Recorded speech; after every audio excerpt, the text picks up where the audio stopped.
Welcome back. Don't forget to subscribe, hit the bell, and leave a like. Enjoy the video. When a black teenager stops to help an injured man on the side of the road, he never anticipates that the act of kindness will alter his life drastically. What he doesn't realize is that the man he rescued isn't just anyone. He has the ability to change everything. This is a tale about resilience, gratitude, and how one selfless act reshaped a family's future forever. The morning sun filtered through the cracked windshield of Jamal's old car as he navigated the quiet suburban road, dressed in a somewhat faded grocery store uniform, with his name stitched on the chest. Jamal gripped the steering wheel tightly, his thoughts already on the day ahead. His car, a patched-up relic of years gone by, rattled over the uneven asphalt, but he hardly noticed. It was just another day. His shift started in 20 minutes, and being late wasn't an option. Up ahead, something unusual broke the routine. A sleek black sedan was lodged in a ditch, its front end buried in the earth. Jamal's foot instinctively eased off the gas. At first he thought it was an abandoned vehicle, but then he noticed movement.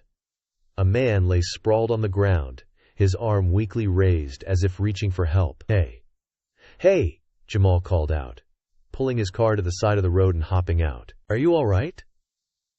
He jogged closer, his sneakers crunching against the gravel. The man's reply was faint, barely audible over the breeze. Jamal's chest tightened as he crouched beside him. The man, middle-aged and sharply dressed in a suit now smudged with dirt and blood, struggled to focus. His lips moved, but the words came in gasps. "Help, hospital." Jamal didn't hesitate. "All right, I've got you," he said, his voice steady even as his heart raced. Glancing at the car in the ditch, he quickly realized it wasn't going anywhere. He looked down at the man again, noting the blood trickling down his temple and the awkward angle of his leg. The sight made his stomach churn, but he forced himself to focus. "Hang in there!" It wasn't easy maneuvering the man's limp body into his car. He was heavier than Jamal expected, and every groan of pain from the man made him wince. Almost there, Jamal muttered more to himself than his passenger. By the time he managed to buckle him into the passenger seat, his own shirt was damp with sweat. Sliding into the driver's seat, Jamal started the engine, silently praying it wouldn't choose this moment to quit. The car groaned, but roared to life. "Oh, wait. All right, man, I'm getting you to the hospital. Stay with me." The ride was tense. Jamal kept one eye on the road and the other on the man slumped in the seat beside him. You're going to be okay," he said, though the words felt lacking. The man's head leaned slightly, his breath shallow but steady. Jamal tightened his grip on the steering wheel and pressed the gas pedal harder. The hospital entrance came into view, and relief washed over Jamal. He pulled up to the ER doors, throwing the car into park before leaping out. "Help!" he shouted, waving at the nearest nurse. "This guy needs assistance. He's seriously hurt." A team of nurses and an orderly rushed out with a stretcher. Jamal stepped back as they carefully lifted the man from the car. One nurse turned to him. "What happened? I found him like this on the side of the road. His car is in a ditch," Jamal explained, his voice tight. The nurse nodded, her attention quickly shifting back to her patient. "You did well bringing him here. We'll take it from here." Jamal lingered for a moment, watching as they wheeled the man inside. The automatic doors slid shut behind them, leaving Jamal standing alone under the harsh morning sun. A strange mix of relief and unease settled over him. He had done what he could, but now he was late for work, a fact that hit him like a punch to the gut. He climbed back into his car, gripping the wheel as his mind replayed the morning's events. Would the man be okay? Did it even matter? It matters, Jamal thought, his late father's voice echoing in his mind. You never leave someone who needs help, no matter the cost. With a shake of his head, Jamal started the engine and drove off, bracing for whatever consequences awaited him at work. Would you have stopped to save the man? Let us know in the comments if you believe Jamal's actions were truly commendable. The groan of Jamal's car engine quieted as he pulled into the parking lot of the grocery store. He glanced at the dashboard clock and winced. 25 minutes late! Jamal pushed the car door open, stepping out into the already busy lot. The familiar chatter of customers and clinking of shopping carts filled the air, but today it felt heavier. His stomach knotted as he jogged toward the empty employee entrance, trying to prepare his explanation. As soon as he stepped inside, the fluorescent lights overhead seemed brighter than usual, almost accusatory. Mr. Hansen, the store manager, was waiting near the clock-in terminal, arms crossed over his crisp white shirt, his icy blue eyes locked onto Jamal like a laser. "You're late," Hansen said sharply, his voice cutting through the hum of the store. "I know, sir," Jamal began, still catching his breath, "but what?" "I don't want to hear it," Hansen interrupted, his expression cold. "You're always trying to pull something, aren't you?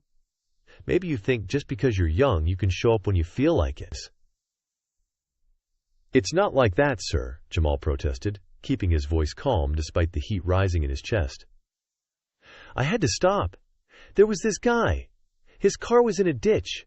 He was hurt badly. I had to get him to the hospital." Hansen's brow furrowed, his lips curling into a sneer. "And you expect me to believe that? A man in a ditch?" He chuckled humorlessly, shaking his head. "Jamal, you're creative.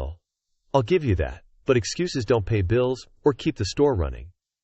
"It's not an excuse." Jamal's voice cracked, the frustration spilling out despite his best efforts to stay composed. "I saved a man's life. He could have died out there." Hansen's face darkened, his tone dropping lower. "You saved a life? Let me tell you something, boy. The only life you need to worry about is your own. You don't show up on time. You don't get to keep this job." Jamal froze at the word boy, his jaw tightening. He wanted to say something, anything, but the words caught in his throat. "You're fired," Hansen said, his voice final. "Pack up your locker and get out." Jamal stared at him, stunned. "You're really firing me for being late, after what I just told you?" Hansen didn't flinch. "I don't care if you were rescuing the president. Late is late. Now get out." The words stung worse than Jamal expected. But he wasn't about to give Hansen the satisfaction of seeing him break without another word. Jamal turned and headed to the back room, his sneakers scuffing against the polished floor. He emptied his locker in silence, the weight of what just happened pressing down on him with every step. Jamal's car rattled down the road, but he barely noticed the noise. His mind replayed the confrontation, over and over. Hansen's sneer, his dismissive tone, the word boy. The anger bubbled beneath the surface, but more than that, he felt defeated. He had done the right thing, hadn't he? Down. Why did it feel like the universe was punishing him for it? His stomach growled, reminding him he hadn't eaten since the granola bar he wolfed down before leaving the house. Spotting a small diner up ahead, Jamal pulled into the lot, his tires crunching against the gravel. The faded sign above the entrance read, "Maggie's Place," and the smell of coffee and bacon greeted him as he pushed open the door. The diner was quiet, with only a handful of customers scattered at booths. Jamal slid into a seat at the counter, pulling off his name tag and shoving it into his pocket. A waitress with a warm smile approached, her pen poised over a small pad. "What can I get you, sweetheart?" "Just coffee," Jamal muttered, keeping his gaze on the counter. He wasn't in the mood for small talk. The waitress nodded, returning a moment later with a steaming mug. "Rough morning?" she asked gently, setting it down. Jamal hesitated before nodding. "Yeah, something like that." The waitress gave him a sympathetic look before walking away, giving him space. Jamal stared into the swirling steam of his coffee, his father's voice echoing in his mind. "You always stop for someone in need, son. Even if it costs you something, that's just the right thing to do." His father had always been like that, unwavering in his principles no matter the circumstances. Jamal couldn't count how many times his dad had gone out of his way to help neighbors or even strangers. Back then, Jamal thought it was just something grown-ups said to sound noble. But today, those words felt heavier, more real. Still, the sting of losing his job lingered. Hansen hadn't even given him a chance to explain properly. Jamal sighed, taking a sip of the coffee. Maybe he'd been naive to think doing the right thing came without consequences. "You'd be proud, Dad," he muttered under his breath, "but it still sucks." He left a few crumpled bills on the counter and headed back to his car. The hum of the engine filled the silence as he drove home, his thoughts ping-ponging between pride and regret. By the time he pulled into the driveway, dread had settled into his stomach like a rock. How was he going to tell his mom? Jamal stepped out of the car, casting a glance at the worn exterior of their house. The paint was peeling, The shutters hung crooked, and the roof looked like it was barely holding on. He exhaled slowly, preparing himself for what came next. With a deep breath, he opened the door and stepped inside. The creak of the front door echoed through the small, dilapidated house as Jamal stepped inside. The familiar scent of old wood and faint mildew greeted him, a reminder of the home's many issues that no one in the family could afford to fix. A glance around the living room showed the same cracks snaking along the walls, and the damp stain on the ceiling that had grown larger with every rainstorm. Jamal closed the door quietly, as if to soften the reality of his early arrival. "Jamal!" his younger brother Terrell shouted, darting out of their shared bedroom with uncontainable energy. His sister Kira, not far behind, clutched a worn teddy bear as she followed. "You're home early. You said you'd be gone till dinner." Jamal forced a smile as Terrell wrapped his arms around his waist. "Yeah, little man, I know. Had a change of plans," he said, ruffling his brother's hair. Kira looked up at him with wide, curious eyes. "You gonna play with us now?" she asked, her voice filled with hope. "Soon, Kira," Jamal said softly, gently patting her head. "Let me talk to Mom first, okay?" His mother's voice called from the kitchen, low and raspy. "Jamal, what are you doing home?" He found her sitting at the small kitchen table, her frame frail and shoulders hunched. She wore a threadbare cardigan over a faded dress, her complexion pale and her breathing labored. The few strands of gray in her hair made her look older than her years. A kettle of water hissed softly on the stove, ready for the herbal tea she swore helped with her symptoms. "Mom," Jamal started, hesitating at the doorway.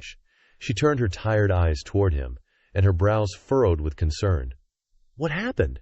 Why aren't you at work?" Jamal shifted his weight, gripping the back of a rickety chair as he struggled for the right words.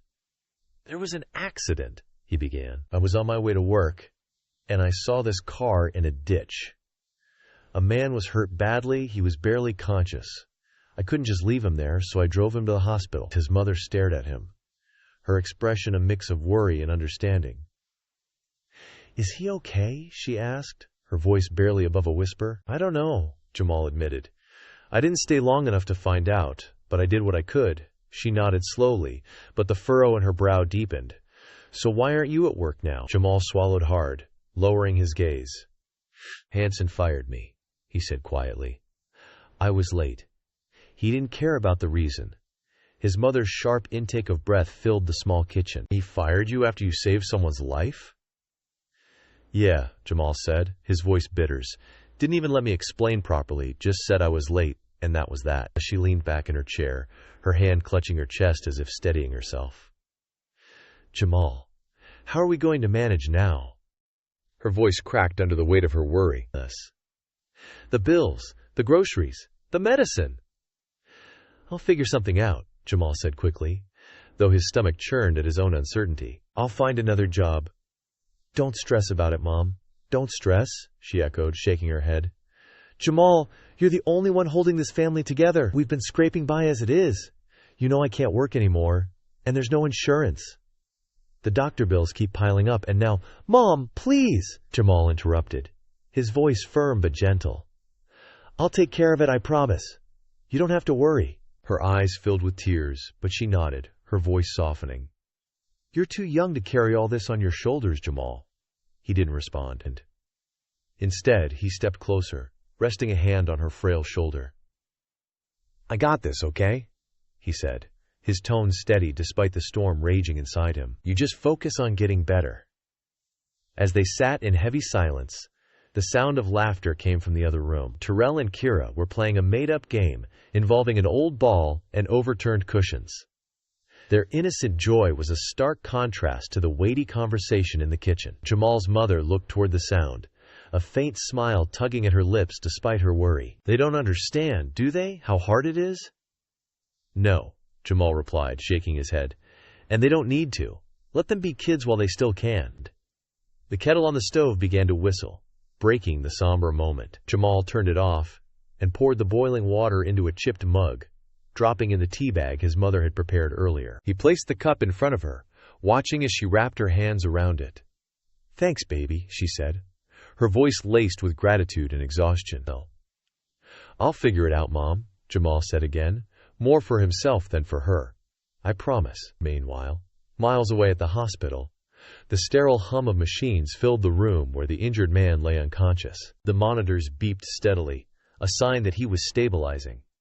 His wife sat beside him, clutching his hand, her eyes red-rimmed from tears. The soft beeping of monitors blended with the muffled footsteps of nurses in the hallway as Anthony Crawford slowly opened his eyes. The sterile white of the hospital room came into focus, along with the concerned face of his wife, Evelyn, sitting beside him. Her eyes were red from worry, and her perfectly styled hair was slightly disheveled, a rare sight for someone always composed. "Anthony," she said softly, relief washing over her as she leaned forward and clasped his hand. "Thank God you're awake." He blinked, the fog in his mind slowly lifting. His body ached all over, particularly his ribs and leg. What happened?" His voice was hoarse, and he winced as he tried to sit up. "Don't move too much," Evelyn urged, adjusting his pillows. "You were in an accident. Your car went off the road and ended up in a ditch." Anthony closed his eyes, fragments of the incident flashing through his mind. He remembered the quiet road, the sudden impact, and the struggle to get out of the car. But beyond that, everything was hazy. How did I get here?" Evelyn hesitated, her expression shifting.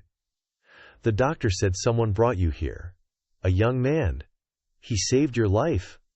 "A young man?" Anthony repeated, his brow furrowing. He tried to grasp the memory, his head pounding with the effort. "I think I remember someone. A boy. He helped me out of the ditch, drove me here in his car." Evelyn nodded encouragingly. "Do you remember anything else about him? What he looked like? His name?" Anthony rubbed his temple, frustration creeping in as the details slipped through his grasp. "No, not really. It's all so blurry. But I think he was wearing a uniform. A grocery store uniform." Evelyn straightened at that, her expression sharpening with determination. "Then we'll find him. We have to. He saved your life." Anthony nodded, his lips pressing into a thin line.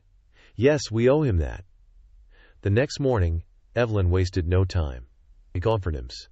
She called the local police, explaining the situation and enlisting their help. "We're looking for a young man," she told the officer on the line. "He was driving an old car, wearing a grocery store uniform, and brought my husband to the hospital. We need to find him." The officer agreed to assist, though he warned it might take time to narrow down the possibilities. "We'll check local grocery stores and ask around," he said. "If he's an employee, someone should recognize him." True to their word, the police began the search. They visited every grocery store within a 10-mile radius of the accident site, speaking to managers and employees. "We're looking for a young man," they repeated at each location, mid-teens, "probably wears a store uniform and drives an old car." At first, the search yielded no leads. Managers shrugged, employees shook their heads, and the trail seemed to grow colder by the day. But Evelyn refused to give up. "He's out there," she told Anthony during one of their conversations. "We'll find him." It was a week later when the breakthrough came. The police officer called Evelyn with an update. "We found someone who matches the descriptions." A store manager from a nearby grocery store said one of his employees was late last week and mentioned helping someone. The manager fired him, but the description fits. Evelyn's heart sank at the mention of the boy being fired. "Fired for saving someone's life?" she said, incredulous. "His address." "Unfortunately, yes," the officer replied. "But the young man's name is Jamal. We were able to get his address." Evelyn shared the news with Anthony later that evening, her tone both relieved and outraged. "He lost his job because he helped you." Anthony shook his head, his expression darkening. "Then we'll make this right. He deserves more than just thanks." The next morning, the Crawfords, accompanied by a police cruiser, set out to meet Jamal. They rode in a sleek black SUV, its polished exterior gleaming under the sunlight. As they approached the address provided by the police, the sight of the house took them aback. The neighborhood was worn down, with cracked sidewalks and overgrown lawns. Jamal's house stood out even here, its paint peeling and shutters hanging askew. The roof sagged in places, and the yard was cluttered with rusted tools and broken furniture. Evelyn's hand flew to her mouth. "People live like this?" she murmured, her voice heavy with disbelief. Anthony didn't respond, his gaze fixed on the house. He felt a pang of guilt. This boy, who had so little, had stopped to save him, a stranger, without hesitation. The screech of tires and the sudden wail of police sirens outside the house jolted everyone into a standstill. Terrell and Kira scrambled to the window, their wide eyes reflecting fear and confusion. Their mother, seated at the kitchen table, froze mid-breath, her hand clutching the edge of the chair for support. "What's going on?" she whispered, her voice barely audible. Jamal, seated near the door, rose slowly, his heart pounding in his chest. He peered out the front window, spotting the police cruiser parked in front of their home, its lights casting red and blue flashes across the cracked walls behind it. A shiny black SUV gleamed under the midday sun. Terrell tugged at Jamal's sleeve. "What do they want? Did we do something wrong?" Jamal shook his head, swallowing hard to steady himself. "Stay here," he said firmly, glancing at his mother whose face had gone pale. "I'll handle it." He stepped outside, the weight of countless stories about police encounters in his community pressing down on him. His stomach twisted with unease as he closed the door behind him and approached the officers, standing by the cruiser. "Are you Jamal?" one of the officers asked, his tone neutral, but his presence commanding. "Yes," Jamal replied cautiously, his hands at his sides. The officer glanced at his clipboard, then back at Jamal. "Last week, did you assist a man whose car was in a ditch?" Jamal blinked, his heart momentarily lifting. "Yeah, is he okay?" Before the officer could respond, the back door of the SUV opened, and a man stepped out, leaning heavily on a cane. Beside him was a woman dressed sharply, her warm smile contrasting with the tension in the air. The man nodded at Jamal, his expression a mixture of gratitude and resolve. "He's more than okay thanks to you," the man said, his voice steady despite the faint limp in his step. Jamal's brow furrowed as he looked at them. The man's face was vaguely familiar now that the bruises and cuts had started to fade. "You're the guy from the ditch." The man extended a hand. "Anthony Crawford," he said, "and this is my wife, Evelyn." Jamal hesitated, then shook the offered hand. "I'm Jamal." Evelyn stepped forward, her expression full of warmth. "Jamal, we've been looking for you all week." Jamal shifted on his feet, his unease returning as his eyes darted back toward the flashing lights. "You didn't have to bring the police," he said, his voice low but steady. Evelyn's face softened. "I'm sorry. We only wanted to make sure we could find you. They're here to help, not to scare anyone." Jamal glanced at the officer, then back at the couple. "So why are you here?" Anthony straightened slightly, his grip tightening on his cane. "We wanted to meet you to thank you in person. You didn't just help me, Jamal. You saved me, and I don't even know your story." Evelyn nodded. "May we come in? We'd like to talk, if that's all right." As Jamal hesitated, glancing back at the house, the chipped paint, the crooked shutters, the sagging roof. It all felt like an indictment of their struggles. Yeah," he said finally, stepping aside. "Sure, come on in." Inside, the air was tense as Jamal led the Crawfords into the living room. Terrell and Kira clung to their mother, who managed to rise from her seat despite her obvious discomfort. Her cautious eyes flitted from the couple to Jamal, silently asking what was happening. "Mom," Jamal said softly, gesturing to the visitors. "This is Mr. Crawford. He's the guy that first helped last week. And his wife, Mrs. Crawford." Anthony stepped forward, his voice gentle. "Ma'am, your son saved my life. If it weren't for him, I wouldn't be standing here today." Jamal's mother looked at Jamal, then back at Anthony. "You're the man he talked about?" "Ish," she asked. Her voice fainted with disbelief. "You're okay now?" "I'm healing, thanks to Jamal," Anthony said, his eyes swept across the room, taking in the worn furniture, the peeling walls, and the faded rug barely covering the creaky floorboards. He exchanged a quick glance with Evelyn, whose smile faltered briefly. "This is my mom," Jamal said quickly, gesturing toward the frail woman. "And these are my siblings, Terrell and Kira." "Hello," Evelyn said warmly, crouching slightly to meet the kid's eyes. Terrell offered a shy wave, while Kira clutched her teddy bear tighter.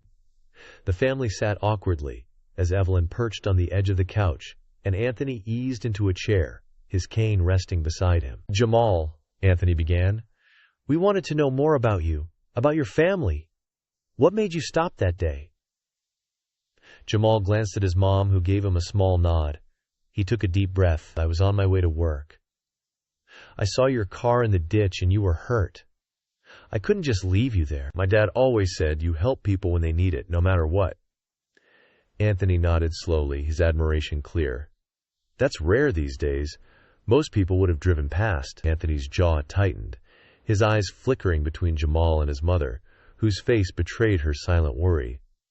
"You deserve better," he said firmly. Evelyn reached for Anthony's hand, her voice soft but resolute. "We want to help you, Jamal. All of you." Jamal stiffened slightly, unsure of what to say. His mom, sensing his unease, spoke up. "You've already done enough by coming here to thank him.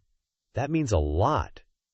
"Is your dad around?" Anthony asked gently, his eyes scanning the room as if expecting someone to emerge from the shadows. The question hung in the air, weighty and unspoken until now. Jamal's shoulders stiffened, and he glanced at his mother. Her expression softened, a flicker of pain crossing her face before she looked down at her lap. "He passed away when Jamal was 10, she said quietly. "I'm sorry to hear that," Evelyn said, her voice heavy with sympathy. "That must have been so difficult for all of you." "It was," Jamal replied, his voice steady but tinged with a quiet resolve. "He worked hard, did everything he could for us. But when he was gone, someone had to step up, and I guess that someone was me." Anthony's gaze lingered on the young man, impressed by his composure, despite the weight of his words. "So you've been taking care of your family since you were a kid?" he asked.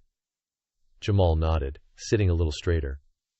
"Yeah. My mom worked for a while, cleaning jobs mostly. But then she got sick."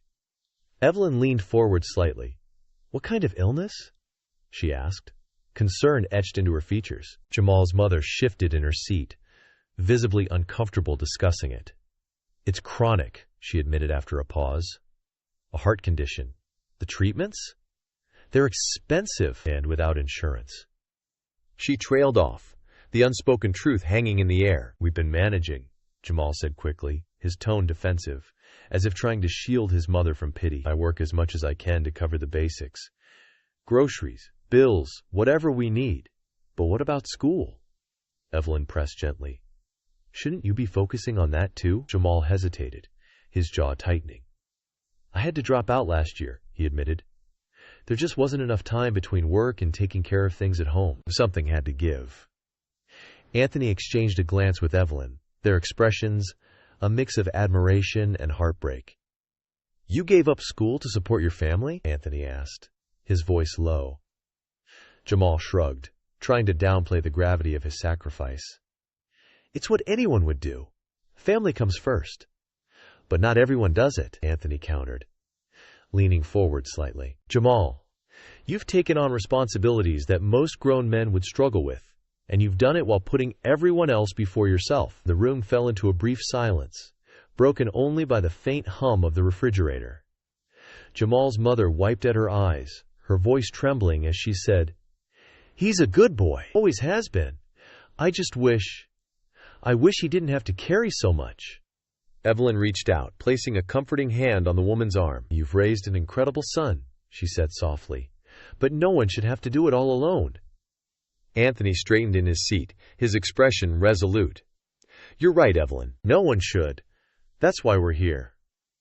"What do you mean?" Jamal asked, his brows furrowing. "I mean, we want to help," Anthony said firmly, "starting with your mother's medical expenses. We'll cover her treatments no matter the cost." Jamal's eyes widened, his voice faltering. You do that?" "Yes." "Yes," Evelyn interjected, her tone warm but unwavering. "Your mom shouldn't have to choose between her health and her family's survival." Jamal opened his mouth to protest, but Anthony held up a hand to stop him. "That's not all," he continued. "We're also going to help you relocate this house." He glanced around at the crumbling walls and sagging ceiling. "It's not safe, and it's not what your family deserves. We'll find you a better place to live." Jamal stared at him, the words almost too overwhelming to process. "Why would you do all that for us?" "Because you earned it," Anthony said simply. You didn't hesitate to save my life when you could have just driven past. You did what most people wouldn't, and this isn't charity, it's gratitude. You and your family deserve better." Evelyn nodded, her expression gentle but resolute. "And there's one more thing. You need to go back to school, Jamal. Your future is just as important as your family's present. We'll make sure you have what you need to focus on your education." Jamal's hands clenched into fists as he struggled to contain the whirlwind of emotions. Gratitude, disbelief, and unease collided within him. "This is too much," he finally said, shaking his head. "I don't deserve all this." Anthony leaned forward, his gaze steady. "Yes, you do. You've been giving everything to everyone else for years. It's time someone gave back to you." "But no buts," Evelyn interjected, her tone firm but kind. "You've already proven what kind of person you are, Jamal. Let us help you." Jamal looked at his mother, who had tears streaming down her cheeks. She nodded, her voice breaking as she said, "Let them help, baby. You've done so much. Let them lighten the load." The weight of her words sank into Jamal's chest. Slowly he nodded, his voice barely above a whisper. "Okay." Anthony smiled, his expression softening. "Good. We'll start making arrangements immediately." The room fell quiet again, the enormity of the moment settling over them. Jamal's mother reached out and clasped Evelyn's hand tightly, her voice trembling with gratitude. "Thank you. Thank you so much." Evelyn squeezed her hand, her eyes glistening. "It's the least we can do." The hum of moving trucks filled the crisp morning air as Jamal stood outside their new home, staring in disbelief. The house was nothing like the crumbling, sagging structure they had left behind. This one was freshly painted, with a neat lawn and sturdy windows that gleamed in the sunlight. The air smelled clean, free of the damp and musty odor that had clung to their old home for years. Terrell and Kira darted out of the truck, their laughter echoing through the quiet suburban street. "Look at this yard!" Terrell shouted, running across the grass. "We can actually play soccer here." Kira followed, clutching her teddy bear as she twirled in circles. "Jamal, it's so big!" she cried, her voice full of wonder. Jamal smiled despite the lump forming in his throat. He glanced at his mother, who stood beside him, leaning slightly on her cane for support. Her cheeks were wet with silent tears, her hand gripping his arm tightly.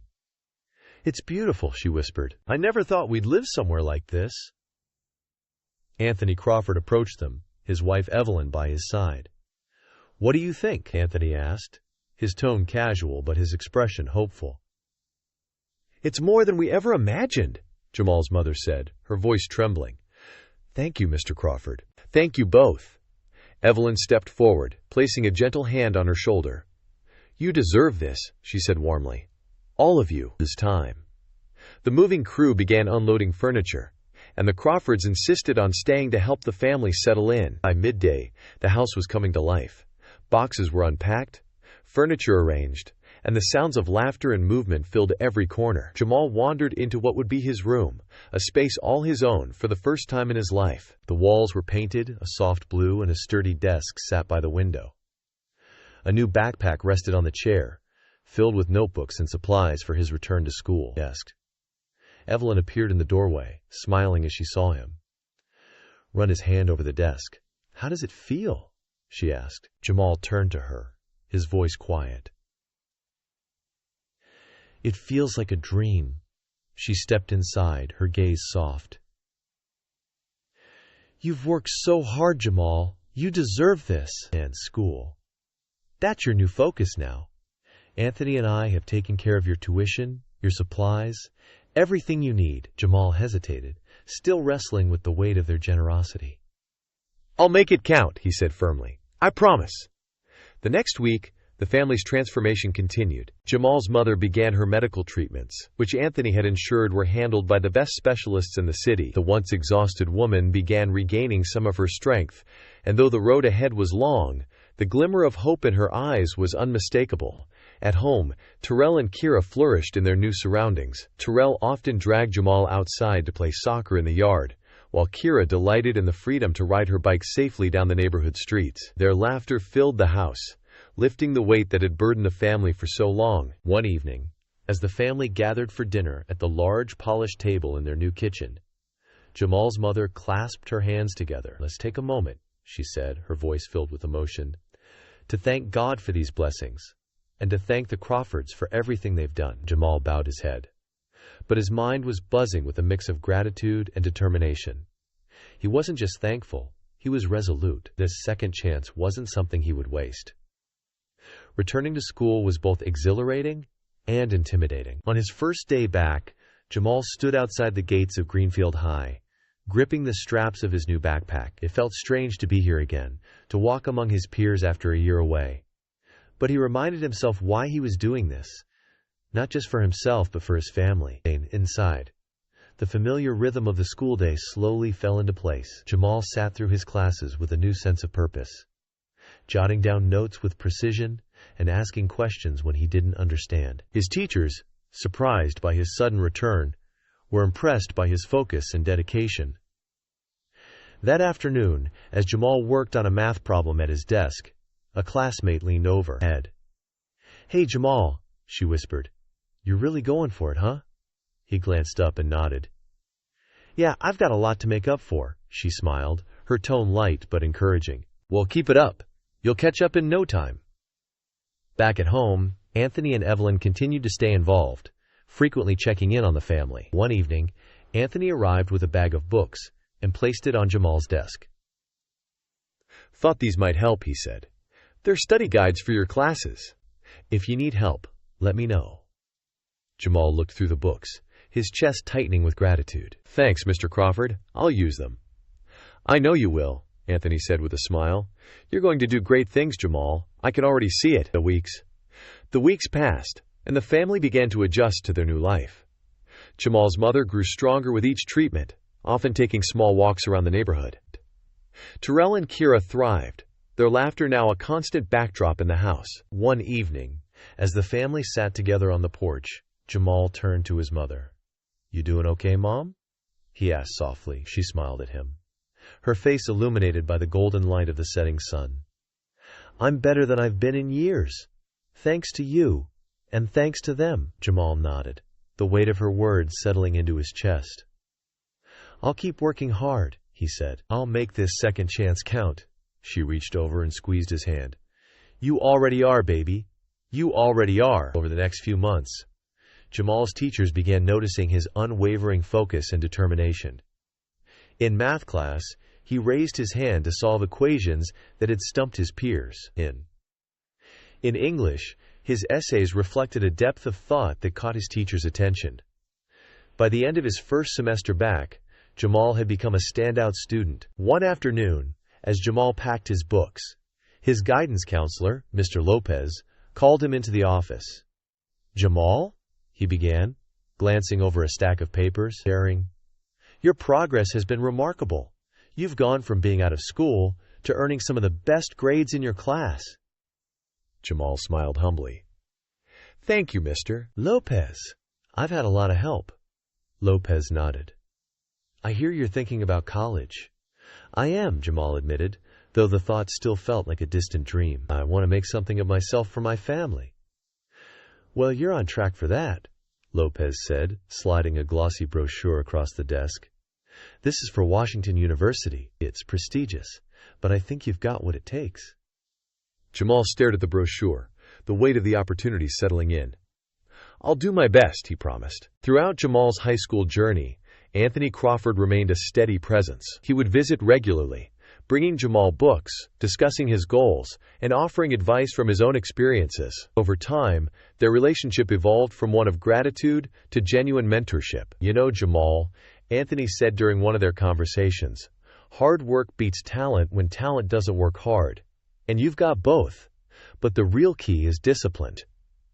Jamal nodded, committing those words to memory. He carried them with him through every exam, every late-night study session, and every challenge that came his way. When the acceptance letter from Washington University arrived, Jamal felt as if the entire weight of his family's struggles had shifted. Standing in their kitchen, surrounded by his mother and siblings, he read the letter aloud. "Dear Jamal," he began, his voice shaking, "we are pleased to offer you admission to Washington University." Terrell cheered, and Kira hugged him tightly, her small arms barely reaching around his waist. His mother, tears streaming down her face, clasped his hand. "Your dad would be so proud," she said softly. "We all are." College life was a whirlwind, but Jamal thrived. He immersed himself in his studies, majoring in business administration. The hours were long, the coursework challenging, but Jamal tackled each day with the same determination that had carried him through high school. Anthony stayed involved, frequently checking in to ensure Jamal had everything he needed. "Remember, college is more than just academics," Anthony advised during one of their phone calls. "Build connections, network, and take every opportunity to learn outside the classroom." Jamal took the advice to heart, joining student organizations, interning during summers, and forging relationships with mentors and peers. By his final year, he was not only excelling academically, but had also gained a reputation as a leader among his classmates. Graduation day was a celebration unlike anything Jamal had ever experienced. Wearing his cap and gown, he walked across the stage to thunderous applause. His family sat in the audience, their pride unmistakable. Anthony and Evelyn were there too, clapping and beaming as if Jamal were one of their own. As the ceremony ended, Anthony approached him, shaking his hand firmly. "Congratulations, Jamal. This is only the beginning." Jamal grinned. "Thanks to you, Mr. Crawford. I wouldn't be here without you." Anthony shook his head. "You worked for this, Jamal.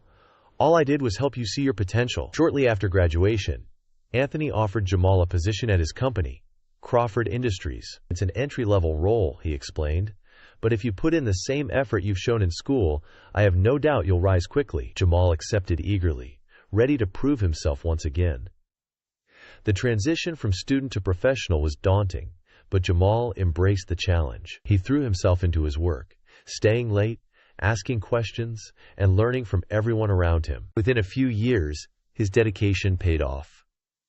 Jamal's innovative ideas and strong leadership skills caught the attention of senior executives. He was promoted multiple times, each step bringing him closer to his ultimate goal. Jamal stood by the large glass window in his office, the city skyline illuminated by the golden hues of the setting sun. The office, spacious and elegantly furnished, was a far cry from anything he had ever imagined. As a young boy, he'd spent countless nights here poring over strategies and reports.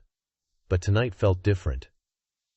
The soft knock on his door startled him from his thoughts. "Come in," he said, his voice steady.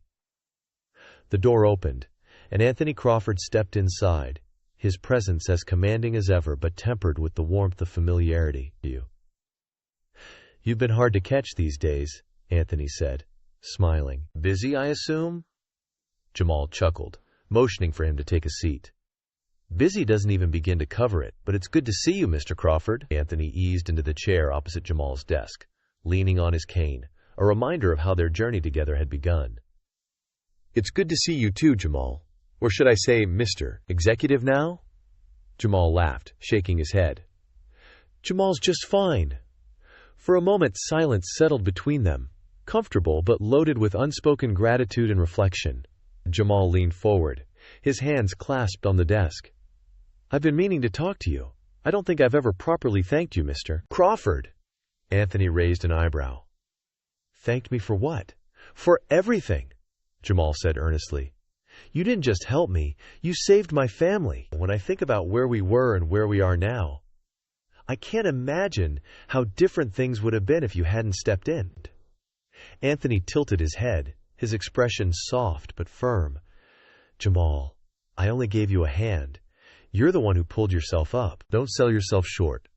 Jamal shook his head. "No, it's more than that. You saw something in me that I didn't even see in myself." He paused, his voice thick with emotion. "You made it possible for me to dream again."